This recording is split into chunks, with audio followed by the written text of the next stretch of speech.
Hi, I'm Oasis Duvernay, and I'm an artist and educator at the Metropolitan Museum of Art, aka the Met.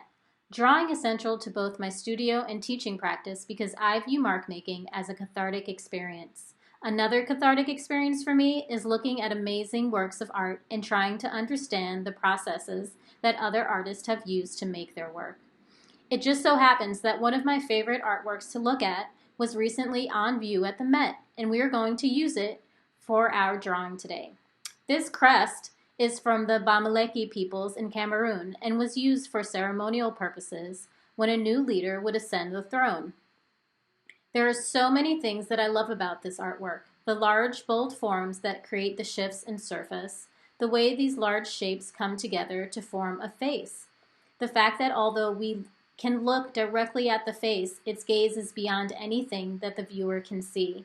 For me, as a Black woman, this is the embodiment of Afrofuturism, to see oneself beyond how this world has chosen to see me.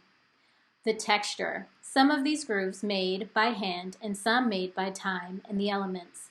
I think there is so much to be said about an artwork that is made collectively by a being's hands, the material's natural form, and the persistence of time. Today we will focus on creating texture in our drawings through a combination of line drawing from observation and rubbings, while building interesting form and composition in our artworks. For this activity, you will need pencils, preferably soft B pencils, drawing paper, and tracing paper if you have it, erasers, a glue stick, an X-Acto knife, or a pair of scissors, and finally, some interesting textures to create rubbings from. We will begin the drawing by making observations about our object while sketching them out lightly on a large sheet of paper. The first thing that I notice about this crest is the forehead area seems larger and flatter than the rest of the face. I also notice there is a large crack on the right side and it looks like it was repaired with metal wire.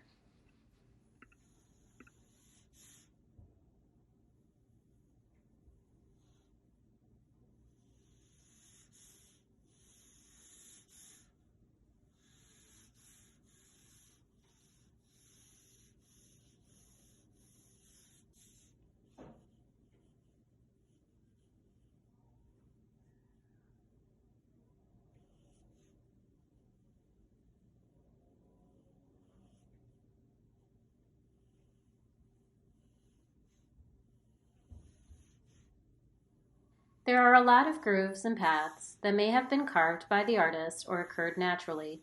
All of the grooves and paths are basically vertical, and this leads me up and down the form until I land on different surfaces. Like these large oval shapes or ellipses, they are rounded and then given a lip. There is a large crack from the left eye that curves over the bridge of the nose that can help me understand these forms and how they connect.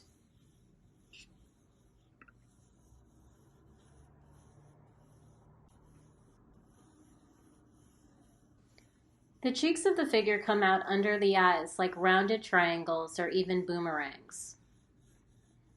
The nose bridge is like a long and narrow mountain with a high but delicate peak that widens and narrows as it descends down the face and ends with two small, rounded ellipses for the nostrils that have been carved out so the inside recedes back into space.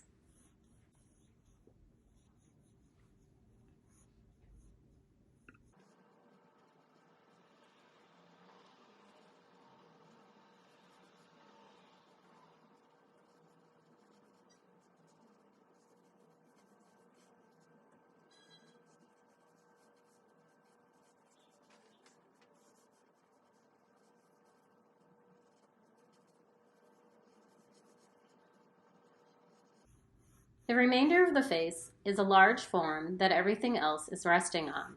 It sort of resembles half of a football, and the grooves along the edges are so pronounced that I imagine that the artist had carved many of them to resemble pursed lips or even teeth.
Now that I have drawn a basic outline of the crest along with some hatching and cross-hatching for reference, the next thing I'm going to do is collect textures from around my home and neighborhood.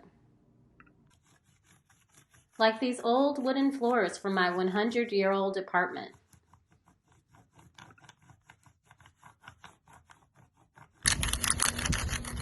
Tree trunks.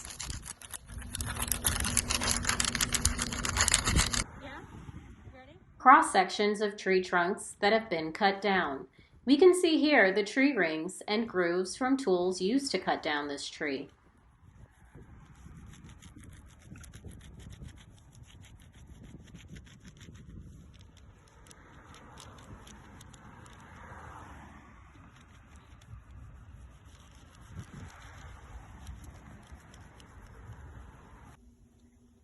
And finally, a slab of concrete.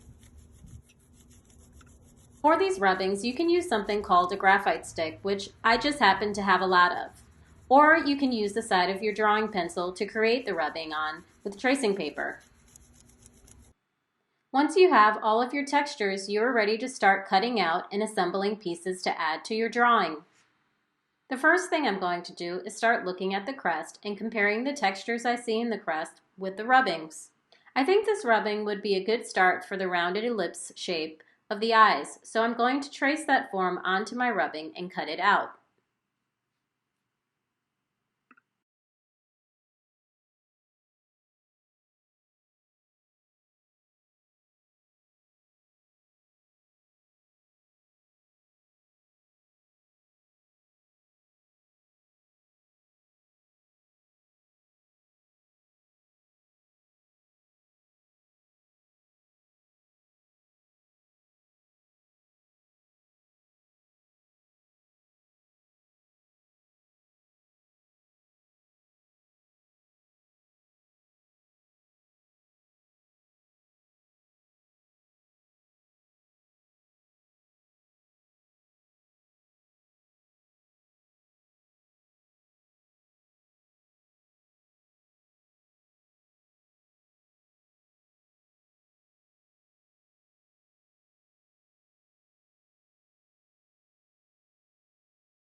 I think this rubbing will work well for the forehead area because of the overall texture and the vertical lines that are created, so I'm going to cut that out and add it to the drawing.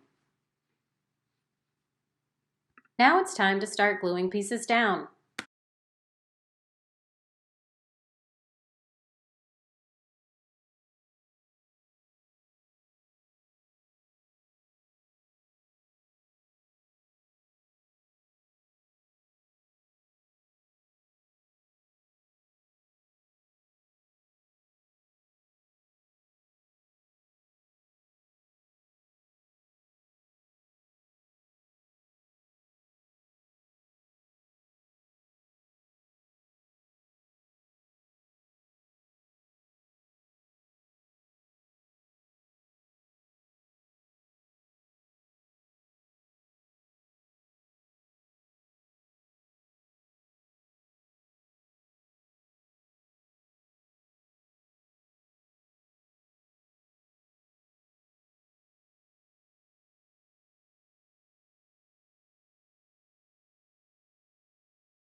Now that I've found a way to incorporate the rubbings, I want to start looking at my drawing as a whole and comparing it to the actual crest.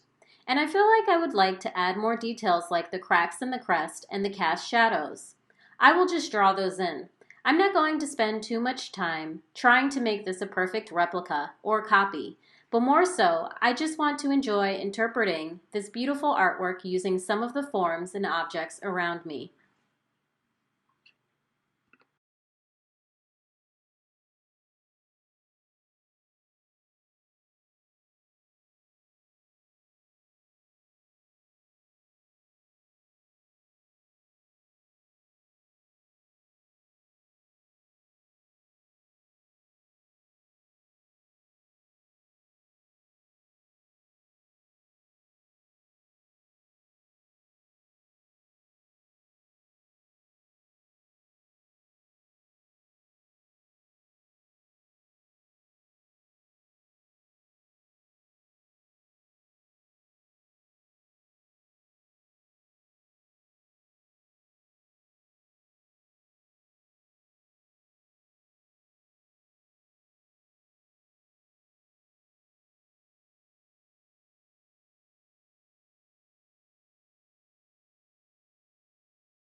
Thanks for joining me for today's drop-in drawing. I would love to see what you created. If you post an image of your work, please tag it with #MetSketch.